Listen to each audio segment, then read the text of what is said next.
கர்த்தருக்கு ஸ்தோத்திரம். இன்றைக்கான வேத வசனம் சங்கீதம் 136:4. ஒருவராய் பெரிய அதிசயங்களை செய்கிறவரை துதியுங்கள், அவர் கிருபை என்றும் உள்ளது. ஆமேன். பிரியமானவர்களே, நம் தேவன் ஒருவராய் பெரிய அதிசயங்களை செய்கிற தேவன். அவர் வானத்தையும் பூமியையும் உருவாக்கின வல்லமையுள்ள தேவன். இந்த வேத பகுதியை முழுவதும் பார்த்தீர்களானால் தேவன் செய்த அதிசயங்களெல்லாம் சொல்லி சொல்லி அவரை துதியுங்கள், அவர் கிருபை என்றும் உள்ளது என்று எழுதப்பட்டுள்ளது. பிரியமானவர்களே, நம் தேவன் நாம் பரிசுத்தமாய் வாழ்வதை வைத்தோ அல்லது நாம் மற்றவர்களுக்கு நன்மை செய்வதை வைத்தோ வேறு எந்த காரணத்திற்காகவும் அவர் நமக்கு நன்மை செய்கிற தேவன் அல்ல. அவருடைய மகா இரக்கத்தினாலும் அவருடைய அளவில்லாத கிருபையினால் மட்டுமே நமக்கு நன்மை செய்கிறவர்.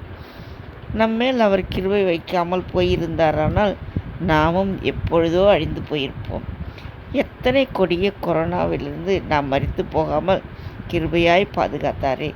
இன்றைக்கும் எத்தனை பேர் திடீரென ஆக்சிடென்ட்டிலும் நோயிலும் மரித்து போய்விடுகிறார்கள். நாம் இன்று உயிரோடு இருப்பதே நம் தேவன் நமக்கு பாராட்டின கிருபைதானே. ஆதலால் தேவ பிள்ளைகளே, நாம் எதை குறித்தும் மேன்மை பாராட்டக்கூடாது.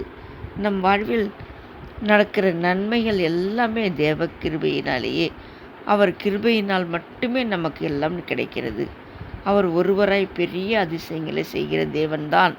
ஆனால் அவருடைய கிருபைக்கு காத்திருக்கிறவர்களுக்கு மட்டும்தான். நம் தேவன் இரக்கமுள்ள தேவன்தான். ஆனால் அவருடைய இரக்கத்திற்கு நாம் காத்திருக்க வேண்டும். அவரால் செய்யக்கூடாத அதிசயம் ஒன்றுமில்லை என்று, என் தேவனே எனக்கு மனமிறங்கி உதவி செய்யும் என்று நாம் தாழ்மையாய் அவருடைய கிருபைக்காய் காத்திருக்கும்போது அவர் மனமிறங்கி நமக்கு உதவி செய்கிறார்.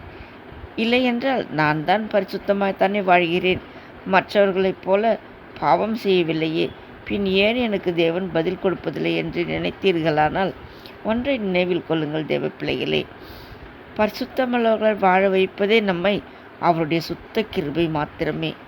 அவருடைய கிருபையே அவருடைய பிள்ளைகளாய் நம்மை இதுவரை காத்து வருகிறது, இனிமேலும் காக்கும். அதனால் தேவ பிள்ளைகளே, உங்கள் வாழ்க்கையில் அதிசயம் அற்புதம் நடக்க வேண்டுமானால் மனத்தாழ்மையாய் தேவனே உங்களுடைய கிருபையின்படி எனக்கு இறங்கும், உம்முடைய கிருபையின்படி எனக்கு இறங்கும், எனக்கு உதவி செய்யும் என்று ஜெபித்து பாருங்கள். நிச்சயம் பதில் தருவார்.